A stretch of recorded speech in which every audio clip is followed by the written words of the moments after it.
Du polar et de l'histoire, le blog de Pierre Mazet. Thérèse Humbert. L'escroquerie en guise d'ascenseur social.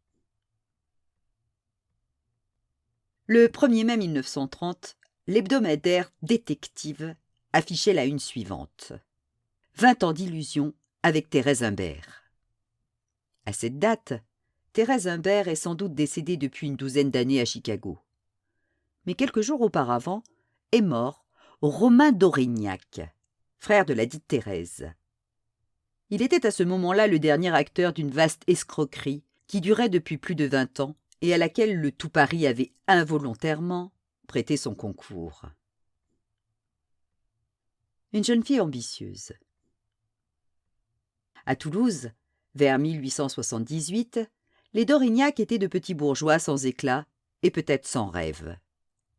C'est à ce moment-là que l'aînée des deux filles, Thérèse, rencontre un jeune étudiant en droit, Frédéric Humbert.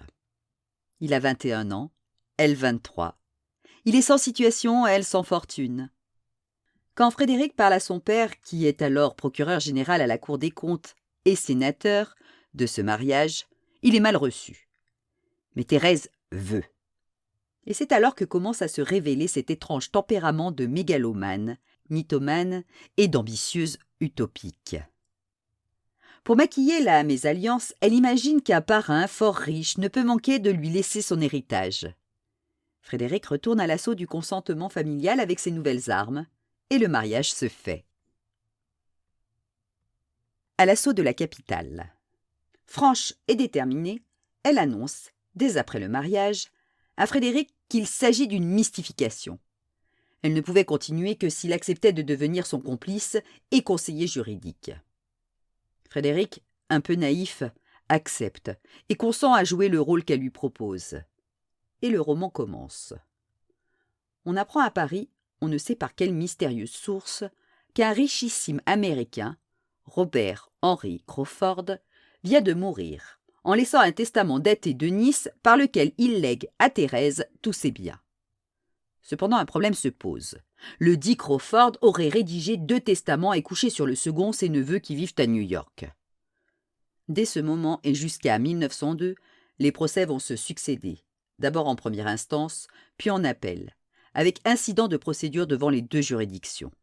La durée de chaque procès se trouvant prolongée, du fait que les Crawford sont légalement domiciliés en Amérique. Les délais de signification étaient alors de 5 mois pour New York, auxquels s'ajoutaient 2 mois comme délai d'appel. La grande vie à crédit. Sous prétexte d'avoir payé une partie des droits, ils commencent à emprunter. Ils clament partout que le legs s'élève à 100 millions. Les prêteurs se ruent.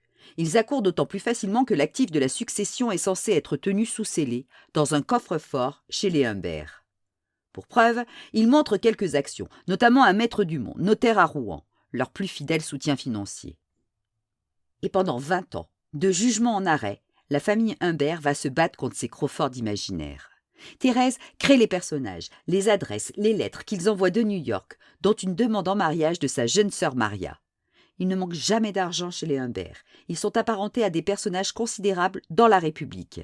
Ils mènent grand train, avec une aisance, un brio prodigieux.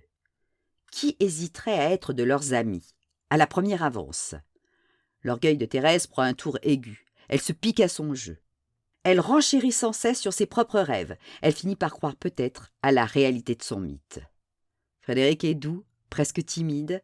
Il est parfois effrayé de l'envergure de leur audace. Mais elle l'entraîne dans un tourbillon renouvelé, comme elle entraîne Romain et Maria, son frère et sa sœur. Monsieur Humbert père est devenu premier président de la Cour des comptes. Frédéric s'est fait élire député de Seine-et-Marne.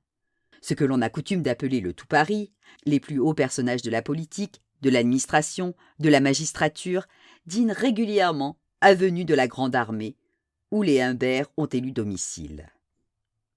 Paul Deschanel est cité parmi les prétendants à la main de Maria d'Aurignac. On voit un jour la fille de Thérèse et de Frédéric, Ève, offrir à l'occasion du mariage de la fille du préfet de police un magnifique cadeau, qui sera rendu d'ailleurs au moment du scandale. Les réceptions de Thérèse marquaient dans la saison parisienne. On voyait partout cette brune solide, couverte de toilettes éclatantes, aux grandes journées de course, aux galas, dans les salons, aux réceptions diplomatiques.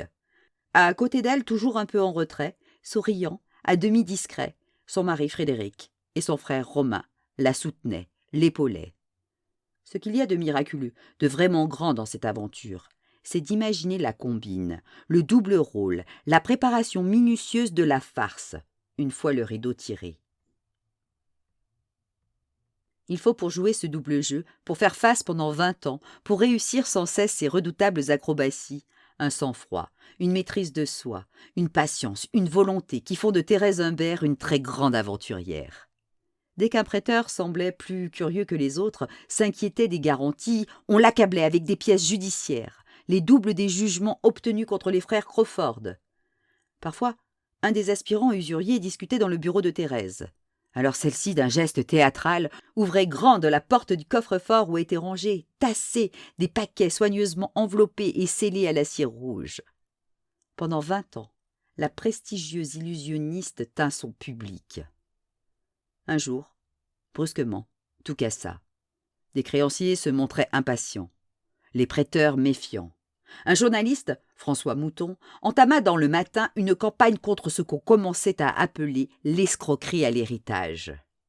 Le Parlement s'émut. On convoqua tous les avoués impliqués dans les divers procès et on les mit en demeure de fournir d'urgence des renseignements précis sur les Crawford.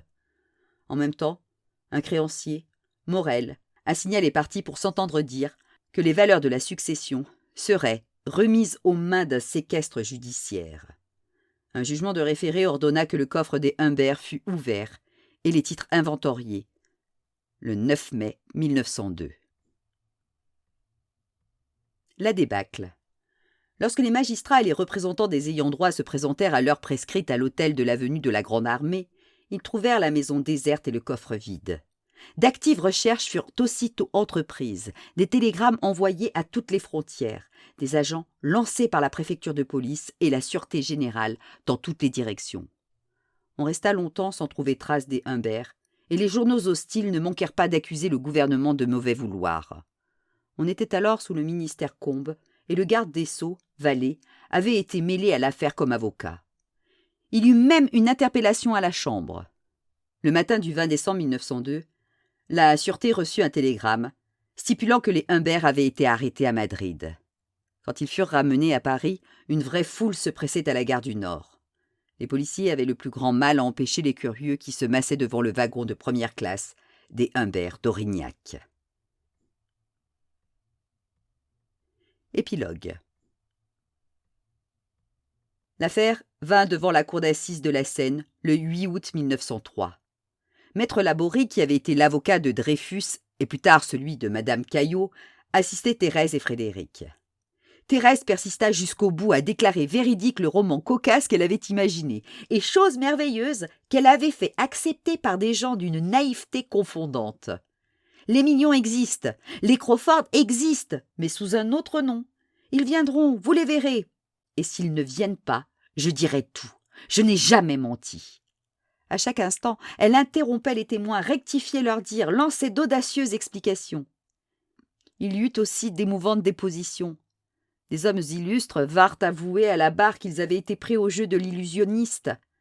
Arriva à un moment un commerçant de la rue Lafayette qui avait été escroqué de 10 millions. « Je ne suis pas plaignant, dit-il en souriant. Je renonce à tout. J'ai eu d'excellents rapports avec Madame Humbert. Je suis trop ravie d'avoir pu rendre service à une aussi charmante femme. » Thérèse et son mari furent condamnés à 5 ans de réclusion, Romain à 3 ans. Frédéric Humbert mourut, oublié en 1937. Romain se fit arrêter en 1926 pour avoir dérobé une paire de chaussures dans un magasin du boulevard Sébastopol. Quant à Thérèse, il subsiste une incertitude.